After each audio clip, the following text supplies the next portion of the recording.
Hey, welcome to another episode of Fashion Made. Today I'm sitting down with our first repeat guest, the one and only Craig Crawford. Craig, hello. Oh, hello. Thank you for having me back. I love doing this. Super fun. It's great. Today we've got a very different topic to last time. Talking about location-based retail marketing and I guess the power of data when it comes to all of this. Yes. There's a lot of talk about it. It has been for a few years now. So I guess in 2018 and beyond, what does it really mean today? Well, I think it's evolved. You know, there was a lot of excitement around beacon technology and NFC and what you could do. And I think a lot of brands were lured into, send a promotion off, send a discount coupon off, or send an offer. Some brands were quite successful in helping consumers who were nearby understand they were there or understand what their product offering was, whether it was, we've got this happening or that happening. Mm-hmm. But I think in general, you have to sort of turn on these notifications, and there's so much noise already. And no one really wanted it to be, spammed, and they didn't want these messages and these pop-ups to sort of come in. And sometimes the technology, because it's new, gets things wrong. I mean, I remember when Regent Street did in London did this Welcome to Regent Street campaign, which was all based on proximity-based marketing. And I remember being in Madrid, and all of a sudden it popped up and said, "Welcome to Regent Street." And it was because the frequency was close. Yeah. But not very well. I think the campaigns weren't very well executed, and I think brands then felt, well, this really isn't so great, and the unlock didn't really happen in terms of having real dialogue. But it's evolved now, and we're in a place now where there is technology to understand where you are in the physical space. So, for example, if you go into a shopping center or a lifestyle center or a village, mm-hmm. Because let's face it, that's what retail has become, our experiences.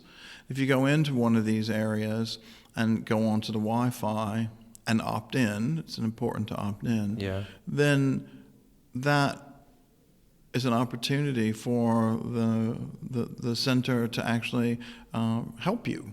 Yeah. So that can be everything from, what are you here for today, or navigating, or best place to park. Mm-hmm. Not necessarily things that are on sale. It could be a hot summer day and they're doing a pop-up shop for ice cream. So why not let people know and, enjoy an ice cream cone, come on over, and then the ability to monitor who's read that mm-hmm. and who's acted on it, and watch them in real time move around. So mobile tracking has really, really opened this level of engagement up to be something that's much more important and enriching. And then we have platforms now. One that comes to mind out of a company in Austin, Texas, out of a company called Carnegie Technology, mm-hmm. is a campaign management platform, that's what I call it, called Octopus. But that allows you to then create channels. And it allows you to have that channel, a brand to have that channel, or the shopping lifestyle center to have a channel, and to then talk to consumers. And then based on what they respond to, what they'd like to see more of, what they'd like to see less of, mm-hmm. you can really start to tailor these campaigns and these channels. And if you think about, and think about constant dialogue, both with digital video, it can be messages, it can be stills, it can be product, it can be anything you want, just like you communicate across different channels, lots of different information about the brand. Sure. So it's evolved to be really rich now, and not intrusive. So the technology's obviously got over those glitches, the Madrid Regent Street glitch. Yeah. Oh, yeah. And it's obviously got a bit more detailed in what you can do with the campaigns, as you're saying. Yes. Once you've got that consumer buy-in, that opt-in, as you say, what's their reaction like in the process? Well, I think it's like anything. Consumers are surprised and delighted when it's meaningful, and when it's not creepy. right? So if you've opted in to receive information around a brand or a shopping center, and then you're told your dry cleaning's ready, or you're alerted that the movie that you've been wanting to see still has some seats available, and you can book your tickets right there and go straight in. And you've got 15-20 minutes to do that. Why wouldn't you? So that's how detailed you can get? I mean, how would they know what movie you want to see? Well, is this that is based what's... on your search history and all this kind of stuff? Yeah. So it's all data, I guess. Well, it is, and it's super cool because, and I've talked about this a lot before, and perhaps not with you, but when we know where you are in the physical space, and we do because your mobile device tells us where you are, you're on the Wi-Fi, and when we know where you are in the digital space, and we do because you're on the Wi-Fi, right? So if you are standing in a department store in the electronics area looking at a big screen TV and you're online, comparative price shopping, or just trying to read more about that brand of television, then maybe it's not appropriate to send a message to the consumer doing that. Without crossing over into creepy land. That's creepy. But sending over a sales associate and saying, can I answer any questions for you? You seem to be interested in this television. So, notifying someone within the brand to act upon someone who is likely to buy. Yes. And to give them the level of service. That's tremendously powerful. So it's not just chatting with people and navigating them around to different things. It's creating awareness, but it's also having the brand do new things. In terms of customer service. I mean, that's great because that's obviously bridging the physical and digital, which we've spoken about before, which is obviously a real key element to retail. Yes. There's also another side to it, which is back in the digital space, not physical, but having chatbots and things like this. Yes. How are they sort of playing a role in this area? Well, we've seen a tremendous improvement in chatbots. I can't say that every big brand has employed intelligent chatbots or chatbots that recognize sentiment and when you're frustrated, move you to a person. Some still are using very, I can't believe I'm going to say antiquated or outdated chatbot technology, which is funny because it's not very old. But it's hard for a brand. If you think about being a department store and how many people come into that store, if even half of those people are on your Wi-Fi and are now engaged with your brand's channel, and as a department store you could feature multiple brands, whether those are men's, women's, home furnishings, whatever, understanding your consumers' behavior in the digital space and over time understanding where they are in the physical space gives you some indication of what they are likely to be interested in, and therefore trying to have people monitor that in real time and respond to that with campaigns is pretty hard. No one has that many people on staff, and certainly store operations aren't currently designed today to do that. So this is where chatbots come into play, because they can ask questions about what you're interested in, and then based on your answers, and of course they get better, then they can start to give you more information that's relevant to you. And I think I'm quite impressed, to be honest with you, with the banking sector and chatbots, and I guess that makes sense because it's your money and they need to make sure they're doing it right. But I was recently looking for taxation documentation because my tax returns were due, and I was really struggling to find where my tax documents were. Were they in statements? Were they in documents? Were they somewhere? And I'm online trying to do this, and it's after hours. I can't really call anybody. There's this live chat, and I thought, not live chat, it's chatbot, but hi, I'm so-and-so. But it identified itself as your chatbot assistant. So I knew I wasn't talking to a person. And not only, I'm looking for my tax documents, immediately, well, go here, go there, go there. Was that helpful? Yes or no? Now click this, now try this. Now, are you seeing the documents that you need, or are you getting a message, And I thought, wow, that's interesting. I'm getting a message. Da, da, da, da. I said, well, yes, I am getting that message. Well, that's because we don't have any for you. You don't need any tax documents. Okay. And I was like, wow, this anticipated what I was doing, got me there, and anticipated my question. So chatbots do that in real time. Yeah. Good ones do. Good ones do. And so why not? And it's so much harder for a brand to try to do that with people. Is it a cost thing? Why they're not doing it? Is it as basic as that? I don't know. That's a good question. I don't necessarily think it's cost. I just think it's just like those horrible call center screening, press 1 for this, press 2 for that, press 6 for that, now do this, now do that, and then half the time your details don't go through the call center. I think it's frustrating. They embrace, infuriating. Brands often will spend so much time trying to automate that, and then they've invested quite heavily. So I think it goes back to not understanding that just like anything digital, there are improvements. Yeah. And sometimes you need to pull things out that you've invested in and put something in better. Yeah.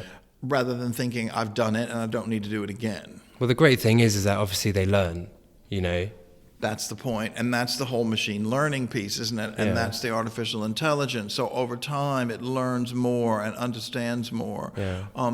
I have a client, and we're doing some very interesting work in this space. And by looking at dwell time on the Wi-Fi, we can create demographics very easily around, this person was here specifically at that time. They were here for this.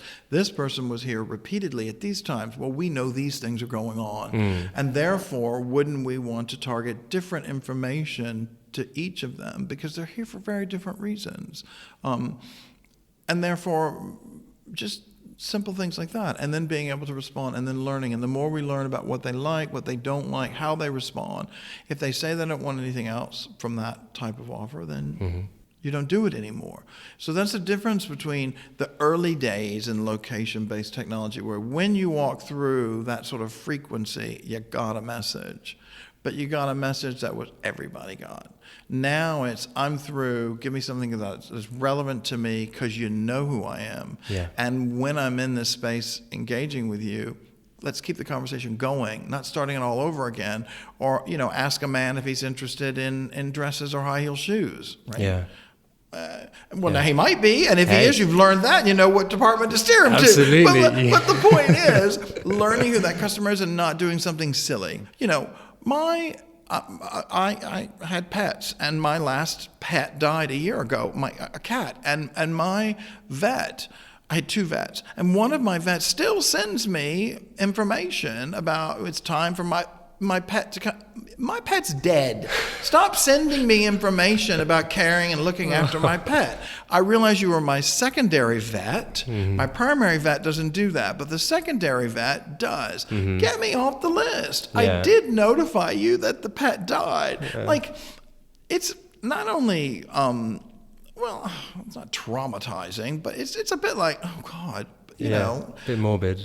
It's a reminder of that. And it's like, I don't need that. But also it's like, well, what kind of care did you give her? You don't even know whether she's dead or alive now. I mean, it does make you think that, even though it's just as simple as someone hasn't removed me from a mailing list. Exactly. And I'm supposed to go in and unsubscribe. Yeah. Why? I called you and told you the pet died. Yeah. You know that. Yeah. Get me off those lists. So they're not listening to you. And that's it. And I think that's the key. And that is what brands are learning now. Yeah. That listening equals loyalty, right? And listening is data.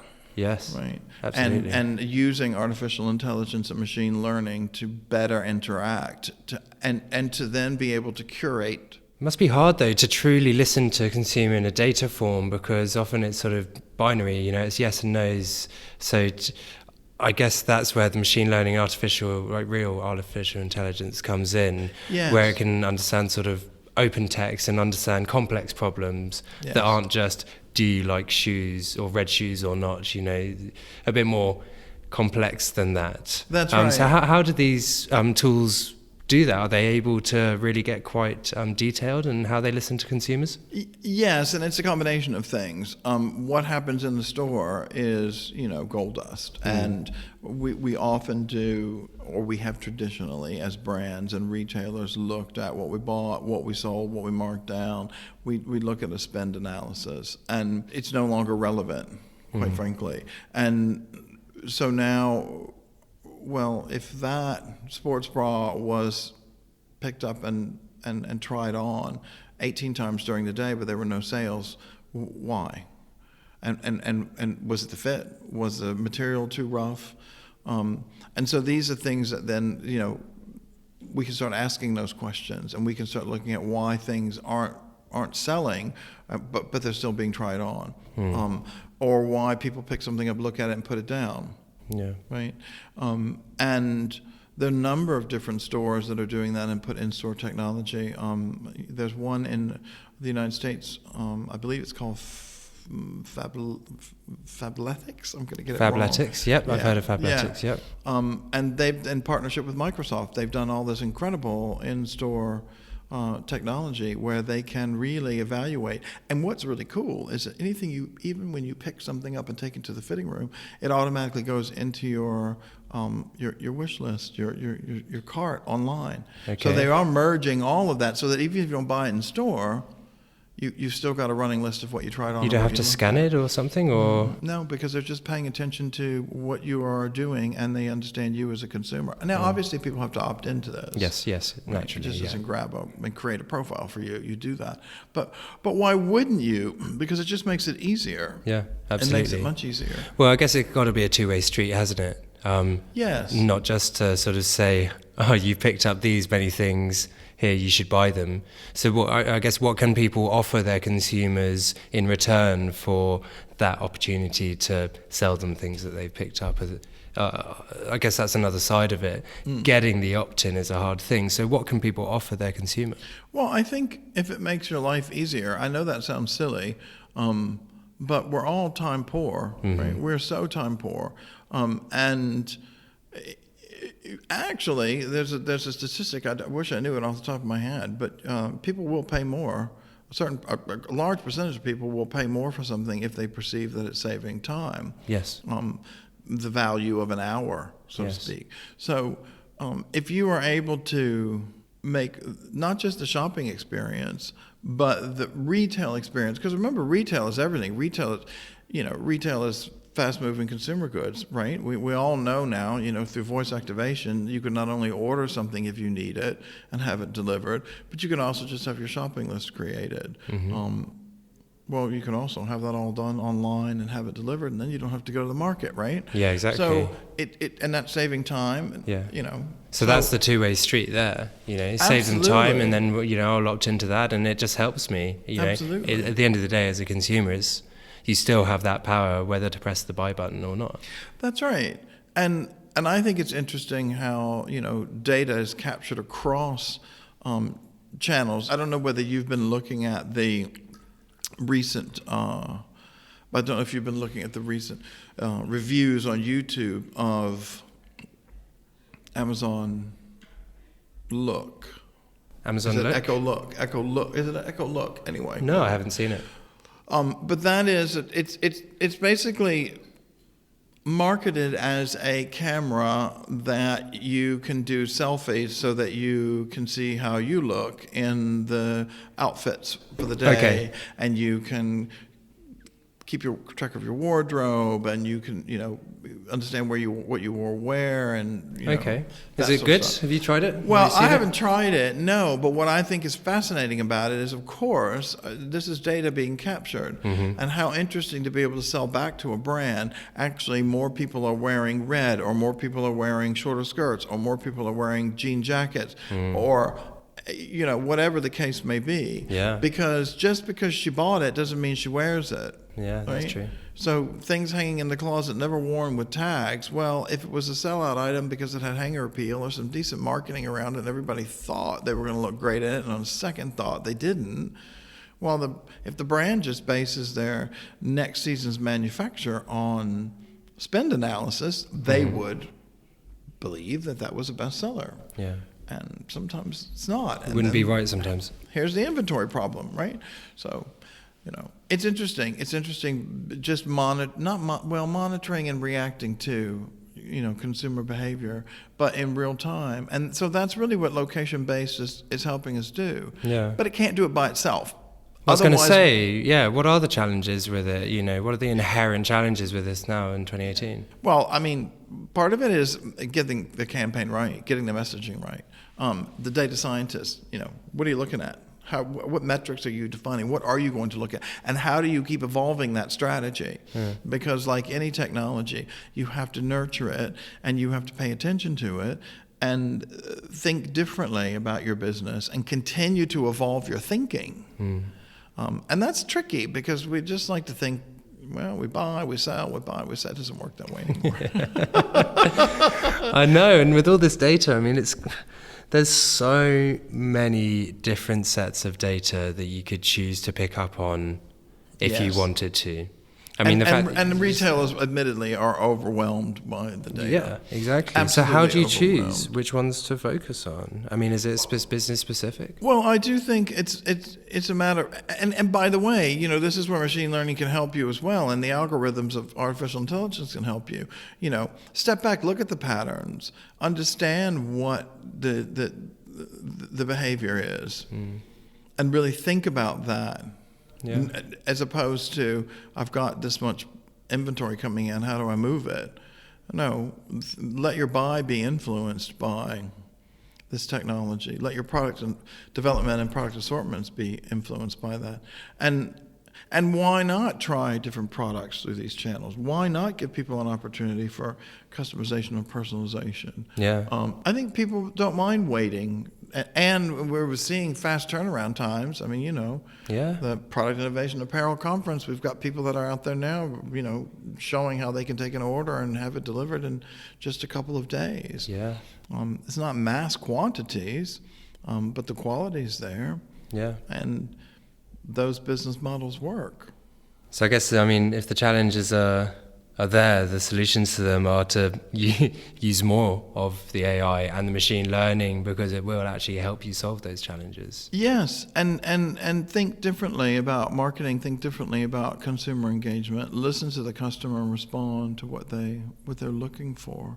And that's a different type of marketing. That's a different type of customer service, a different type of CRM, so to speak. So it's helping those departments internally evolve because the technology gives them greater and different insights. I think this is something that we're seeing so much, is this cross-departmental collaboration that's required in modern business with technology. Yeah. You're no longer just siloed.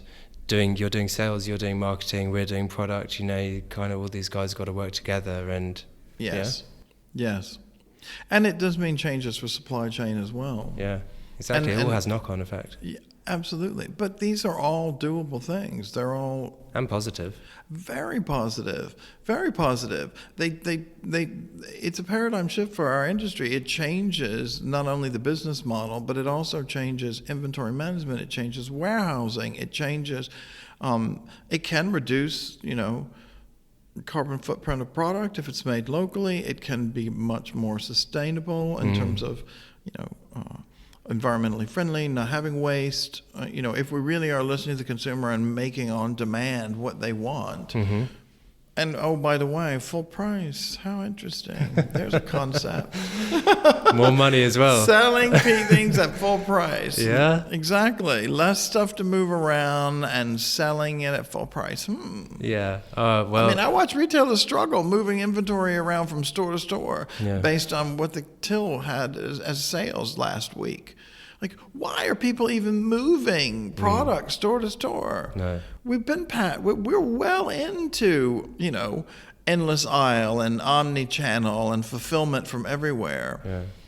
So why on earth would you pick up an entire season of something and move it somewhere else because it's selling better in that area? No, you just have the tools to sell it directly. Yeah. Well, hey.